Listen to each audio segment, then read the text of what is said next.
seria glândulas salivares, certo? As glândulas salivares, elas são um aspecto muito importante no que a gente chama de aparato digestivo anexo, ou seja, o aparato anexo ao tecido digestivo, certo? Por quê? Porque as glândulas salivares, elas têm uma série de enzimas que quando entram para dentro do sistema digestivo, elas acabam auxiliando todo esse processo do tecido digestivo em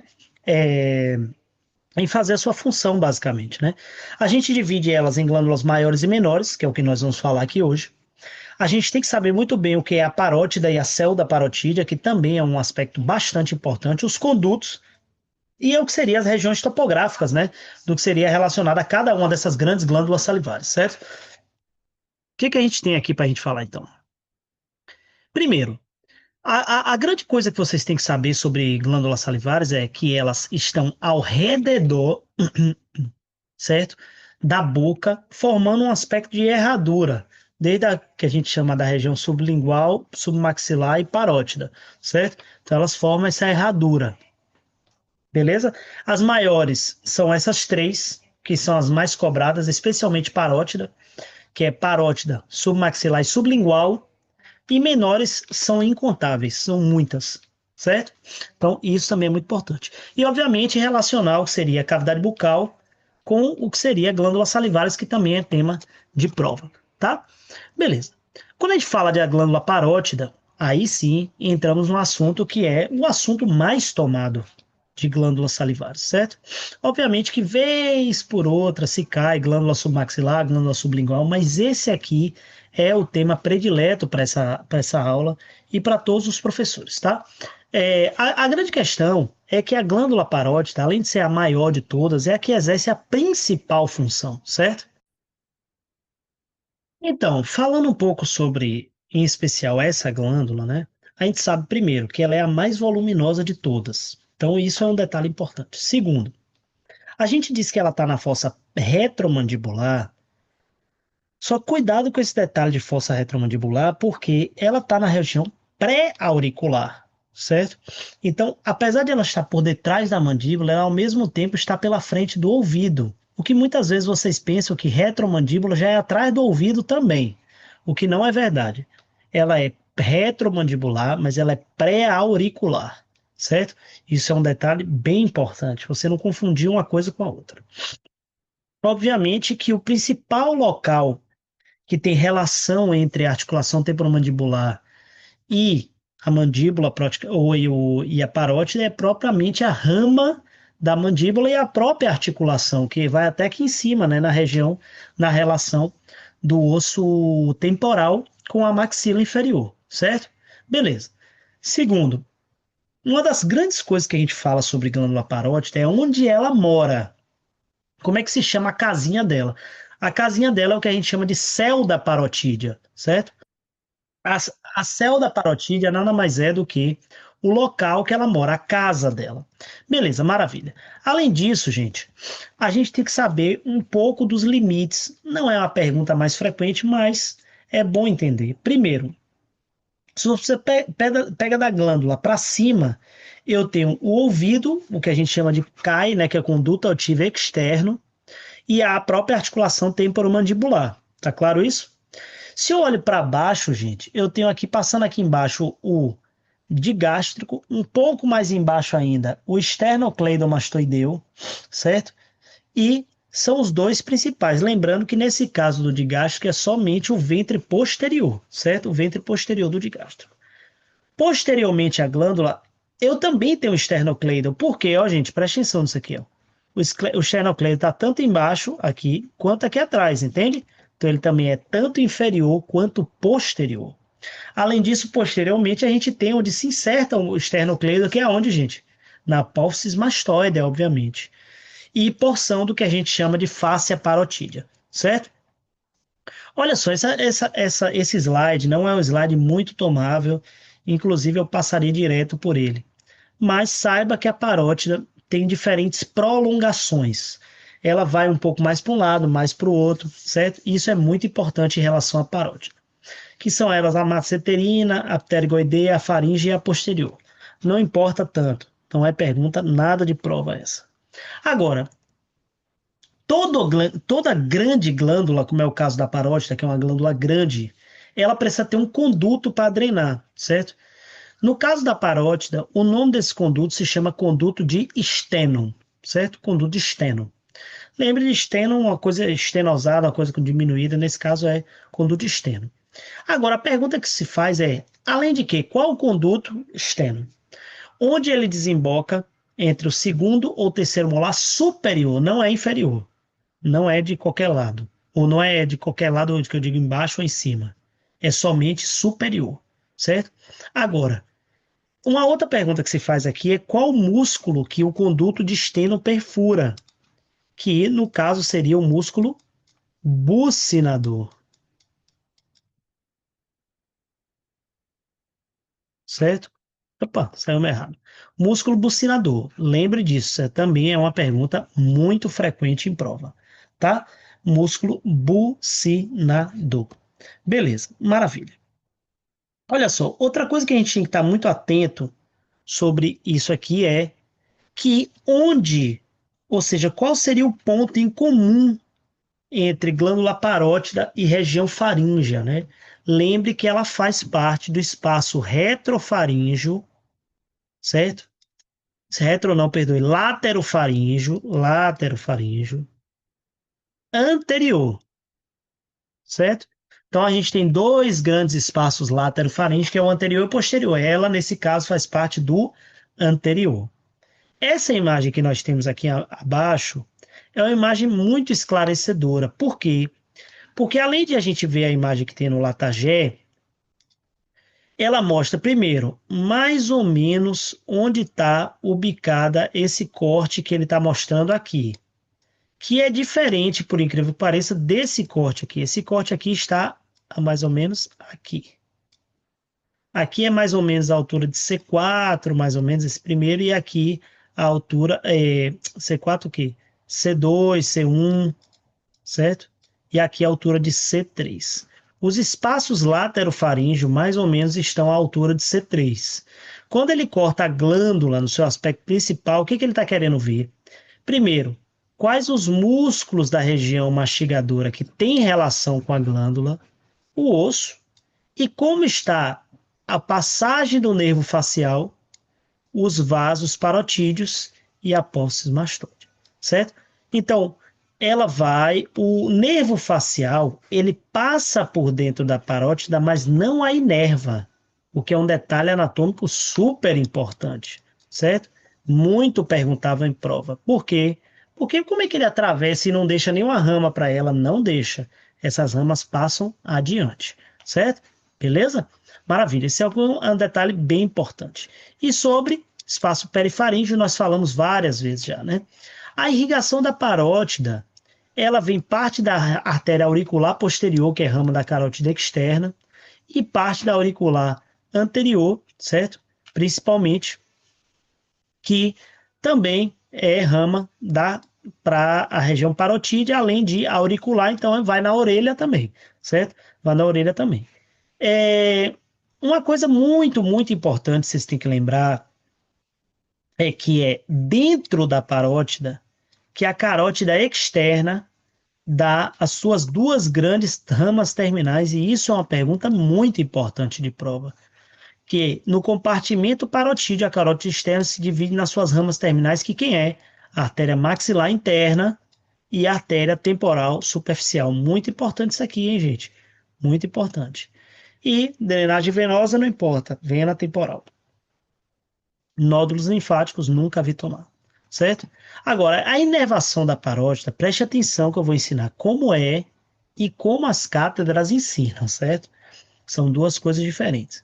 Eu vou ensinar como tem no livro do Latargé e vou ensinar como as cátedras ensinam isso aqui. Por quê? Porque muitas vezes vocês se confundem. Chega lá na classe e fala, Diogo, mas o professor falou de tal forma. O professor falou de tal forma porque é como as cátedras em cima. Não significa que isso é verdade. O segundo livro, obviamente, né? As cátedras ensinam que o nervo responsável por inervar a parótida é o nervo aurículo temporal, que é rama do par 5, famoso trigêmino. Agora, é verdade isso, Diogo? Não é verdade. Por quê? Porque isso é também também não é tudo, é também. Também por quê? Porque o nervo aurículo temporal ele só é a inervação parasimpática. E lembrando, o que é que significa inervação simpática e inervação parasimpática é o seguinte. Simpático é correr de um leão, certo? Correr de um leão. E parasimpático é comer feijoada, certo? Quando você quer correr de um leão, você não está pensando em nada que você vai digerir, por isso que a parótida não pode funcionar. O que você precisa quando você corre de um leão? Coração disparar, respiração mais forte. Os olhos, ele tem que aumentar a pupila para você ver melhor, não é verdade? Você tem que ter um pouco mais de foco para você fugir daquele predador, né? Já quando você come uma feijoada, o que você quer? Você quer dormir, você quer relaxar. Então, as glândulas que fazem parte do sistema anexo ao sistema digestivo, o que ela vai dizer para você? Agora é minha hora de atuar. Ele acabou de comer uma feijoada, certo? Então, é assim que vocês têm que lembrar do sistema simpático e parasimpático. E sensitivo é a sensibilidade da pele. Agora vamos lá. Beleza, então tá claro isso. Até botei mais profundo aqui, para quem quiser. Nem precisa. Como é que é da rama simpática? A rama simpática ela vem do gânglio cervical superior, que vai formar o que a gente chama de plexo carotídeo externo, que aí sim inerva a parótida. E sensitivamente é o nervo auricular maior. Cuidado que aqui é aurículo temporal, lá é auricular maior, certo? Auricular maior. Maravilha. Que beleza, hein? Glândula parótida muito importante, muito tomável, muito tomável. Agora, falando um pouco melhor sobre o que seria a glândula submaxilar, por outro lado, ela é uma glândula de segunda importância, não que não seja importante, especialmente a Natuá cobra ela vez por outra, certo? Ela, por outro lado, em relação à parótida, apesar de ser a maior, mais voluminosa, mais tomável, fica de olho com glândula submaxilar, especialmente se você é anatuada da UNLP. Na UBA também se toma glândula submaxilar, certo? Primeiro, onde é que ela está? Ela ocupa o que a gente chama de região supraioidea, certo? Região supraioidea é por cima do ocioides. Então a gente vê nessa imagem que a gente tem a região do ocioides aqui, certo? A região do ocioides. E por cima dele é que vai a glândula, ó, submaxilar. Tá claro isso? Então, glândula submaxilar, tema aí bastante recorrente em prova, tá? Agora, por outro lado, é, o que a gente fala também, né? Que ele está numa região que está entre o ventre anterior e o ventre posterior do digástrico. Lembrando que o ventre do digástrico, ele passa da região inferior mandibular em forma de V, assim, né, para trás, fazendo uma volta no que seria o ocioides. Então, primeiramente, o ventre anterior vem aqui e depois o ventre posterior, certo? Então, por isso que ele tem relação direta com o osso e oides. Beleza? Certo? Então, quando a gente fala de celda maxilar, que é o local, a casinha onde ela mora, lembre que a primeira coisa que a gente tem que dizer é quais os limites dessa celda. Primeiro, lateral. Lá na região mais superficial, a gente tem a pele tecido celular subcutâneo, né? O plexo cervical, que está por aqui, não todas as suas ramas, mas algumas das ramas do plexo cervical. O músculo platíssima, que é esse aqui, né? Que permite desde a região do queixo até a região inferior mandibular, certo? E a própria mandíbula, que nesse caso está mais superior e lateral, né? Ele está um pouco mais para cima e para fora, tá? Medialmente, ou seja, para dentro dela, eu tenho parte da fáscia cervical, que a gente chama, e medial mais superior eu tenho o digástrico, né? Especialmente seu ventre posterior, e o músculo hioglosso, que faz parte da língua. E na parede anterior, certo? O que vai mais para frente, eu tenho o hiato miloideu, ou miloideu, miloideu, certo? Que basicamente esse hiato que está aqui, ó, ele comunica o que seria a célula submaxilar com a sublingual. Então a gente vê aqui sublingual, submaxilar, realmente é o hiato. E que aí passa o nervo hipoglosso, aqui até tá dizendo que é o nervo lingual, o nervo hipoglosso, na verdade, ele passa por baixo, certo? Por aqui por baixo, que faz parte especialmente da região anterior aqui desse hiato, vem nas linguares superficiais e conduto submaxilar, que a gente já vai ver agorinha, certo? Superiormente, ou seja, para cima de verdade, eu tenho o pterigoideu medial, que a gente já sabe que o pterigoideu medial, ele vem de lá da pós-pterigoide e se inserta no ângulo da mandíbula pela parte de dentro, certo? Diferente do masseteiro, que é pela parte de fora, o outro pela parte de dentro, beleza? E, obviamente, na parede posterior, face cervical de novo. O contenido é a glândula, os vasos faciais, olha como é importante isso aqui, ó, gente. Vasos faciais, nervo lingual e vasos e nervo miloioide. Os nódulos linfáticos a gente deixa para depois, porque que a gente tem que estar atento a isso na aula específica de nódulo de linfáticos da região do queixo, certo? Maravilha. O grande conduto da glândula submaxilar é o conduto de Wharton, certo? Conduto de Wharton. Vocês têm que saber o conduto de Wharton, certo? Lembre que o nervo lingual, que ele vem da rama da maxila inferior, que é esse aqui, o nervo maxilar inferior, certo? Maxilar inferior, que nesse caso divide, passando pela região do conduto alveolar, o que seria nervo alveolar inferior, passando especialmente ali, ó, por detrás do que seria a spina spix, tá? Lembrem disso, que isso é muito importante. Depois eu tenho, a partir da spina spix, eu descendo esse nervo, e esse nervo alveolar, ele passa por dentro da mandíbula para inervar toda a região inferior de maxila. E por outro lado, também que é rama do maxilar inferior, eu tenho o nervo lingual, que vai conformar a parte inferior da língua, especialmente inervando ela, né? Inervando ela. Então, a gente diz aqui, ó, que o conduto vai entrar para dentro do hiato, como a gente já falou, e termina em ambos lados do frenício, conduto de Wharton, conduto de Wharton.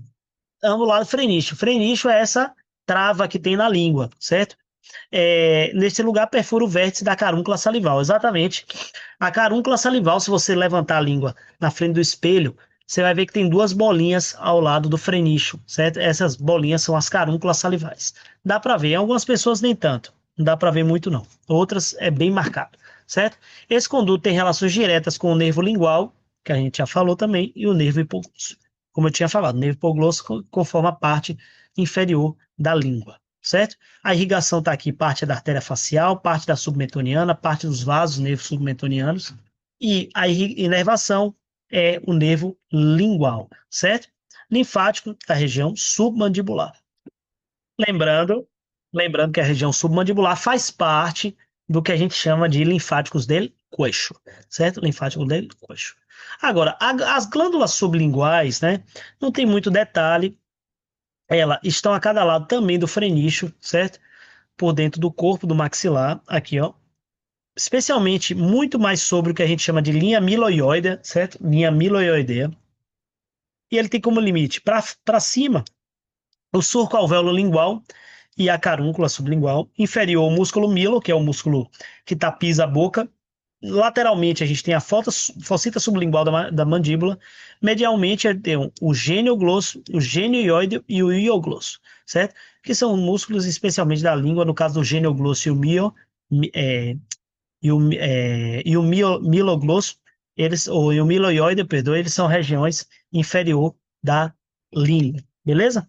Contenido, glândula submaxilar, submandibular, nervo lingual e vaso hipoglosso e vasos sublinguais. Por que eu não estou dando tanta importância a isso daqui? Porque é um tema pouquíssimo tomado. Pouquíssimo. Glândula sublingual rarissimamente é tomável. Beleza? Qual é o nome dos condutos da glândula sublingual? Rivinus e Bartolino. Esse geralmente é a pergunta mais frequente quando o tema é glândula sublingual, certo? Não, geralmente não foge mais do que isso aqui. Geralmente, né? Vascularização tanto vem da artéria lingual quanto da submentoniana, que são dois vasos bem importantes aí da região da boca, né? Da região da boca. Venas profundas da língua e submandibular, certo? Maravilha. Essa aula é uma aula simples, mas é uma aula importante, especialmente glândula parótida é tema frequente em prova. Vocês não podem vacilar com esse tema, tá bom? A gente se vê na próxima classe.